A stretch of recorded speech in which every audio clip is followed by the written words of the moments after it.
Hello everyone, good afternoon.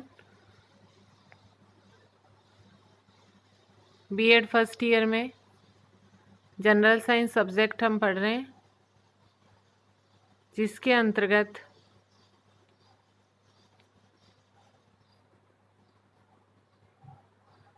आज हमारा topic है विज्ञान शिक्षण के मुख्य उद्देश्य। विज्ञान शिक्षण के उद्देश्य। तो विज्ञान शिक्षण का प्रमुख उद्देश्य यह है कि विद्यार्थियों को यह समझाया जाए कि विज्ञान का संबंध केवल पुस्तक तथा प्रयोगशाला तक ही सीमित नहीं है, बल्कि उसका संबंध दैनिक जीवन में भी है। विज्ञान का शिक्षण तभी सफल हो सकता है जब विज्ञान शिक्षण दैनिक जीवन की प्रक्रियाओं पर आधारित हो। तो आज हमारा टॉपिक है सामान्य विज्ञान शिक्षण के उद्देश्य। तो विज्ञान शिक्षण के उद्देश्य के अंतर्गत है कि विज्ञान शिक्षण का उद्देश्य केवल एक किताबी पढ़ाई से ही नहीं है कि हम किताब का कोई सिलेबस है, हमारा कोई साइंस का कोई सिलेबस है और हम उसको कंप्लीट कर देते हैं तो हमारा शिक्षण कार्य है वो पूरा हो गया है, बल्कि विज्ञान का शिक्षण तभी सफल हो सकता है जब जो विज्ञान का शिक्षण है वह किससे संबंधित हो, हमारे दैनिक जीवन की क्रियाओं पर आधारित हो। हर सब्जेक्ट का कोई ना कोई उद्देश्य होता है, क्योंकि बिना उद्देश्य के हम हमारे लक्ष्य को प्राप्त नहीं कर सकते हैं। तो शिक्षण में उद्देश्यों की आवश्यकता। किसी भी विषय की संपूर्ण जानकारी प्राप्त करने के लिए उसके उद्देश्यों पर विचार करना आवश्यक होता है। उद्देश्यों के ज्ञान के अभाव में शिक्षण कार्य उचित रूप से नहीं हो सकता है। इस विषय में एक विद्वान का कथन है कि उद्देश्य के संबंध में कि शिक्षण में उद्देश्यों की आवश्यकता क्यों होती है। उद्देश्य के ज्ञान के बिना शिक्षक उस नाविक के समान है जिसे अपने लक्ष्य का ज्ञान नहीं है, तथा उसके शिक्षार्थी उस पतवारहीन नौका के समान है जो समुद्र की लहरों के थपेड़े खाकर तट की ओर बहती है। कितना सुंदर वाक्यांश कहा गया है कि उद्देश्यों की इम्पोर्टेंस कितनी बताई गई है कि उद्देश्य के ज्ञान के अभाव में शिक्षक उस नाविक के समान है जिसे अपने लक्ष्य का ज्ञान नहीं है कि मुझे नाव चलाकर कहाँ तक जाना है, और तथा उसके शिक्षार्थी उस पतवारहीन नौका के समान है जो समुद्र की लहरों के थपेड़े खाकर तट की ओर बहती है, कि कोई सही दिशा का ज्ञान उन्हें नहीं होता है। आजकल की शिक्षा का प्रमुख दोष उसका उद्देश्यहीन होना है कि एक पाठ्यक्रम दे दिया जाता है और उसे पूरा केवल करवाना है। अध्यापकों को ये ज्ञात नहीं होता है कि शिक्षा किस उद्देश्य से दे रहे हैं और छात्रों को ये ज्ञात नहीं होता है कि किस उद्देश्य से शिक्षा प्राप्त कर रहे हैं। केवल हमारे हाथ में एक किताब दी गई है और हमें इसका सिलेबस पूरा करवाना है, और स्टूडेंट्स को लगता है कि हमारा ये सिलेबस है और हमको ये पूरा करके अगली कक्षा में जाने के लिए हमको इस किताब की पढ़ाई पूरी करनी है। अतः ऐसी दशा में विज्ञान शिक्षण के उद्देश्यों को निश्चित करना आवश्यक है। उद्देश्यों के निर्धारित होने पर अध्यापक तथा छात्र दोनों को ही लाभ होता है तथा शिक्षण कार्य सुचारू रूप से चलता है। विषय के प्रति तन्मयता की भावना का जन्म उद्देश्यों के निश्चित हो जाने पर ही होता है, क्योंकि जब प्रॉपर उद्देश्य होंगे कि हमारा ये उद्देश्य है और हमें इसको पूरा करना है, तभी हमें उस चीज़ से लगाव होगा, उसके प्रति हमारी मन में ये भावना होगी कि हमें ये कार्य इस तरीके से पूरा करना है। उद्देश्यों का निर्धारण हो जाने पर अध्यापक का कार्य सरल हो जाता है, क्योंकि उसे एक रास्ता मिल जाता है कि उसे एक दिशा मिल जाती है कि मुझे इस दिशा की ओर चलना है, तथा छात्रों में आत्मबल एवं दृढ़ता आती है और उन्हें ये ज्ञात हो जाता है कि वह जो कार्य कर रहे हैं वह सार्थक और उद्देश्य पूर्वक है। ये भावना दोनों पक्षों में अर्थात टीचर और स्टूडेंट दोनों में उत्साह की वृद्धि करती है। अतः शिक्षण में उद्देश्यों की बहुत ज़्यादा आवश्यकता होती है। उद्देश्य यदि निश्चित नहीं होते हैं, निर्धारित नहीं होते हैं, तो सही ढंग से हम उस कार्य को पूरा नहीं कर सकते हैं। विज्ञान शिक्षण के उद्देश्य। विज्ञान शिक्षण के उद्देश्य हम पढ़ेंगे। उससे पहले हम ये देखते हैं कि उद्देश्यों को निर्धारित करने के लिए किन बातों का ध्यान रखना जरूरी है या किन बातों का ध्यान रखना चाहिए। उद्देश्यों को निर्धारित करते समय उद्देश्यों को बालकों की आवश्यकताओं तथा रुचियों की पूर्ति करनी चाहिए कि किस स्तर के बालक हैं और उनकी आवश्यकता क्या है, उन्हें किस प्रकार का ज्ञान प्राप्त करना है, किस प्रकार की विषय वस्तु के द्वारा उन्हें ज्ञान दिया जाना चाहिए, उनकी आवश्यकता क्या है तथा उनकी रुचि किसमें है, क्योंकि बिना रुचि के हमें बिना जिज्ञासा के हम ज्ञान ग्रहण नहीं कर सकते हैं। दूसरा है उद्देश्यों से सीखने वाले व्यवहार में परिवर्तन किया जाना चाहिए, क्योंकि व्यवहार में परिवर्तन होना चाहिए। उद्देश्य से बालकों की प्रगति का मूल्यांकन करने में सहायता मिलनी चाहिए। ऐसे उद्देश्य निर्धारित किए जाने चाहिए जिससे कि हम ये मूल्यांकन कर सकें, ये पता लगा सकें कि बालक की कितनी प्रगति हुई है और कितनी नहीं। उद्देश्यों को प्रजातंत्र या शिक्षा के लक्ष्य की प्राप्ति के लिए बनाया जाना चाहिए। उद्देश्यों में सहायक सामग्री को छांटने के लिए तथा उसके संगठन के लिए सहायता मिलनी चाहिए। तो उद्देश्यों को निर्धारित करने के लिए किन किन बातों का ध्यान रखना चाहिए कि उद्देश्यों को बालकों की आवश्यकताओं एवं रुचियों की पूर्ति करनी चाहिए। उद्देश्यों से सीखने वाले व्यवहार में परिवर्तन किया जाना चाहिए। उद्देश्यों से बालकों की प्रगति का मूल्यांकन करने में सहायता मिलनी चाहिए। उद्देश्यों को प्रजातंत्रीय शिक्षा के लक्ष्य की प्राप्ति के लिए बनाया जाना चाहिए। उद्देश्यों में सहायक सामग्री को छांटने तथा उसके संगठन के लिए सहायता मिलनी चाहिए।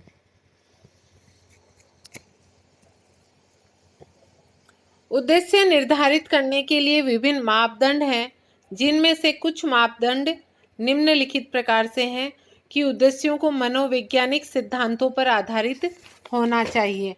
मनोवैज्ञानिक सिद्धांतों पर आधारित होना चाहिए अर्थात बालक कुछ करके सीखने की पद्धति पर उसमें दिया हुआ होना चाहिए विषय वस्तु। बालकों की रुचि के अनुसार होना चाहिए, उनके मानसिक स्तर के अकॉर्डिंग होना चाहिए। उन उद्देश्यों को प्रजातंत्रीय शिक्षा के जगत में सभी स्थानों में मान्यता मिलनी चाहिए। उद्देश्यों को ऐसा होना चाहिए कि साधारण परिस्थितियों में उनकी प्राप्ति संभव हो सके, कि ऐसा नहीं हो कि हम, क्योंकि विज्ञान में किस प्रकार की शिक्षा देनी चाहिए हम पहले ही बात कर चुके हैं कि दैनिक जीवन से जुड़ी हुई होनी चाहिए, उसके आसपास के वातावरण से होनी चाहिए। स्टार्टिंग में जब विज्ञान का प्राथमिक स्तर से जब विज्ञान का शिक्षण स्टार्ट किया जाए तो विज्ञान में इस प्रकार की विषय वस्तु शामिल करनी चाहिए जो उसके दैनिक जीवन से जुड़ी हुई हो, उसके आसपास के वातावरण से जुड़ी हुई होनी चाहिए। तो उद्देश्य इस प्रकार के होने चाहिए जो साधारण परिस्थिति में प्राप्ति उनकी संभव हो सके। उन उद्देश्यों से यह संभव होना चाहिए कि कक्षा में पढ़ाई से बालकों के व्यवहार में अप्रत्याशित परिवर्तन हो सके। उद्देश्यों को ऐसा होना चाहिए कि अध्यापक उसका प्रयोग कर सके तथा उसे उपयोगी होना चाहिए। हम ऐसे उद्देश्य निर्धारित कर देते हैं जिनका उपयोग टीचर कर नहीं सकता है या उनकी प्राप्ति ही नहीं हो सकती है, केवल किताब तक ही वो सीमित हों, तो ऐसे उद्देश्य किसी काम के नहीं होते हैं। अब है प्राथमिक स्तर पर विज्ञान शिक्षण के उद्देश्य कि प्राइमरी लेवल पर विज्ञान शिक्षण के उद्देश्य क्या है। तो प्राथमिक स्तर पर पहली तथा दूसरी श्रेणी में सफाई, स्वस्थ आदतों के निर्माण तथा निरीक्षण शक्ति के विकास पर बल देना चाहिए। विद्यार्थियों को भौतिक तथा जीव विज्ञान से संबंधित वातावरण की मुख्य बातों, मान्यताओं, सिद्धांतों, प्रतिक्रियाओं की पर्याप्त जानकारी प्रदान करनी चाहिए। तीसरी और चौथी श्रेणी में अध्ययन के अंतर्गत स्वास्थ्य रक्षा तथा सफाई को सम्मिलित करना चाहिए। विद्यार्थियों के भौतिक विज्ञान, जीव विज्ञान, सामाजिक विज्ञान से संबंधित वातावरण पर भी ध्यान केंद्रित करना चाहिए, क्योंकि किस प्रकार की शिक्षा देनी चाहिए कि उनके दैनिक जीवन से जुड़ी हुई हो, उनके आसपास के परिवेश से जुड़ी हुई हो, ऐसी जानकारी उन्हें दी जानी चाहिए जिससे कि विज्ञान विषय के प्रति रुचि भी उनके मन में जागृत हो। तो इसके लिए क्या करना चाहिए? और स्वस्थ शरीर से ही स्वस्थ मस्तिष्क का विकास होता है। समाज में रहता है तो व्यक्ति को खुद भी स्वस्थ रहना चाहिए और समाज को भी स्वस्थ रखने की आदत होनी चाहिए। तो प्राथमिक स्तर पर पहली और दूसरी श्रेणी में सफाई, स्वस्थ आदतों के निर्माण तथा निरीक्षण शक्ति के विकास पर बल देना चाहिए। विद्यार्थियों को भौतिक तथा जीव विज्ञान से संबंधित वातावरण की मुख्य बातों, मान्यताओं, सिद्धांतों तथा प्रतिक्रियाओं की पर्याप्त जानकारी प्रदान करनी चाहिए। तीसरी तथा चौथी श्रेणी में अध्ययन के अंतर्गत स्वास्थ्य रक्षा तथा सफाई को सम्मिलित करना चाहिए। विद्यार्थियों के भौतिक विज्ञान, जीव विज्ञान, सामाजिक विज्ञान से संबंधित वातावरण पर भी ध्यान केंद्रित होना चाहिए। अब है माध्यमिक स्तर पर व उच्च माध्यमिक स्तर पर विज्ञान शिक्षण के उद्देश्य। वो थे प्राइमरी लेवल पर, और अब है माध्यमिक स्तर पर तथा उच्च माध्यमिक स्तर पर विज्ञान शिक्षण के उद्देश्य। तो माध्यमिक स्तर पर विज्ञान शिक्षण के उद्देश्य, 3 उद्देश्य बताए गए हैं, जिसमें से पहला है व्यवहारिक उद्देश्य। विज्ञान केवल पुस्तक ज्ञान के आधार पर पढ़ने पढ़ाने का विषय नहीं है, हम पहले भी बता चुके हैं, बल्कि एक व्यवहारिक विषय होता है। क्योंकि इसमें क्या होता है, शरीर से संबंधित बातें बताई जाती है, स्वास्थ्य से संबंधित बातें बताई जाती है, वातावरण से संबंधित बातें बताई जाती हैं। तो केवल किताबी ज्ञान वाली बात इसमें नहीं होती है, व्यवहारिक विषय होता है, अपने दैनिक जीवन से जुड़ा हुआ होता है। विज्ञान शिक्षण का प्रमुख उद्देश्य है कि विद्यार्थियों को यह समझाया जाए कि विज्ञान का संबंध केवल पुस्तक तथा प्रयोगशाला तक ही सीमित नहीं है, बल्कि उसका संबंध दैनिक जीवन में भी है। विज्ञान का शिक्षण तभी सफल हो सकता है जब विज्ञान शिक्षण दैनिक जीवन की क्रियाओं पर आधारित हो। क्योंकि यदि दैनिक जीवन की क्रियाओं पर आधारित नहीं है, हमारे आसपास के वातावरण से संबंधित नहीं होगा, हमारे दैनिक दिनचर्या से जुड़ी हुई बातें यदि उसमें नहीं होंगी, तो बच्चों को उसमें इंटरेस्ट नहीं आएगा। तो सबसे पहला है व्यवहारिक उद्देश्य, क्योंकि उस जो अगर हमारे व्यवहार में उससे परिवर्तन होता है, हमारे दैनिक जीवन से जुड़ा होता है, हमारे व्यवहार से जुड़ी हुई बातें उसमें होती हैं, तो बच्चों को पढ़ने में भी इंटरेस्ट आता है और उनके लिए वो उपयोगी भी होता है। इसलिए उसका संबंध दैनिक जीवन से होता है, दैनिक जीवन से संबंधित होना चाहिए, ऐसे उद्देश्य उसमें निर्धारित किए जाने चाहिए। विज्ञान का शिक्षण तभी सफल होगा जब विज्ञान शिक्षण दैनिक जीवन की क्रियाओं पर आधारित होगा। दूसरा उद्देश्य है सांस्कृतिक उद्देश्य। आधुनिक युग विज्ञान का युग है। वास्तव में विज्ञान ने आधुनिक संस्कृति को अत्यंत प्रभावित किया है, इसलिए आधुनिक संस्कृति को समझने के लिए विज्ञान का अध्ययन आवश्यक है। इस प्रकार विज्ञान शिक्षण के माध्यम से आधुनिक संस्कृति का ज्ञान कराना एक अन्य उद्देश्य है। दूसरा उद्देश्य है सांस्कृतिक उद्देश्य। सांस्कृतिक उद्देश्य पर प्रकाश डालते हुए निर्मला गुप्ता ने लिखा, वह अध्यापक जिसने अपने छात्रों में कुछ रागात्मक अनुभूतियां जैसे उत्साहपूर्ण घटना, अलौकिक स्नेह, संसार की आश्चर्यजनक वस्तुओं और व्यक्तियों को देखने की उत्कंठा उत्पन्न नहीं की, विज्ञान का वास्तविक अध्यापक कहलाने योग्य नहीं होता है।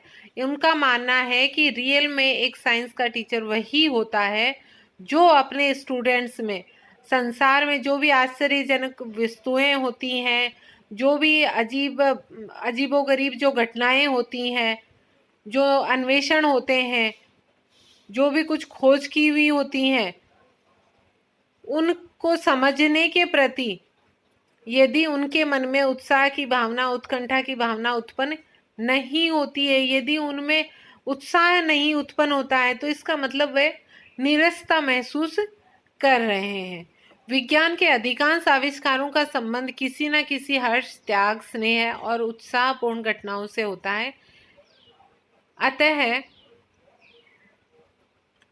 बालकों को एडिसन, न्यूटन आदि के जीवन का अध्ययन कराने में उनमें मनोवैज्ञानिक मनोवर्ती की भावनाएं उत्पन्न होंगी और इसके फलस्वरूप उनमें सांस्कृतिक भावना का भी विकास होगा। तो दूसरा उद्देश्य है सांस्कृतिक उद्देश्य। तीसरा है अनुशासनात्मक उद्देश्य, क्योंकि विज्ञान में अनुशासन होता है। अनुशासन के बिना हम कोई भी विज्ञान में हम कोई भी कार्य है वह पूरा नहीं कर सकते हैं बिना अनुशासन के। टाइम का भी उसमें पाबंद होना चाहिए। कार्य करने के लिए प्रॉपर तरीके से उसमें कार्य किया जाता है। विज्ञान शिक्षण का एक उद्देश्य छात्रों में मानसिक अनुशासन उत्पन्न करना है। विज्ञान शिक्षण के द्वारा यह प्रयास किया जाना आवश्यक है जिससे कि छात्रों की मानसिक प्रक्रिया ठीक प्रकार से कार्य कर सके। इस उद्देश्य की पूर्ति के लिए छात्रों के निरीक्षण तक प्रयोगात्मक शक्ति का विकास किया जाता है। शिक्षक उनके सामने विभिन्न समस्याएं प्रस्तुत करते हैं तथा छात्र अपनी मानसिक योग्यता द्वारा उन्हें हल करने का प्रयास करते हैं। इस प्रकार मानसिक अनुशासन उत्पन्न किया जाता है। तो पहला उद्देश्य बताया गया है व्यवहारिक उद्देश्य, कि दैनिक जीवन की क्रियाओं पर आधारित होना चाहिए विज्ञान का शिक्षण। केवल किताब और लेबोरेटरी तक ही सीमित नहीं होना चाहिए, प्रयोगशाला तक ही सीमित नहीं होना चाहिए, दैनिक जीवन से संबंधित ज्ञान उसमें होना चाहिए।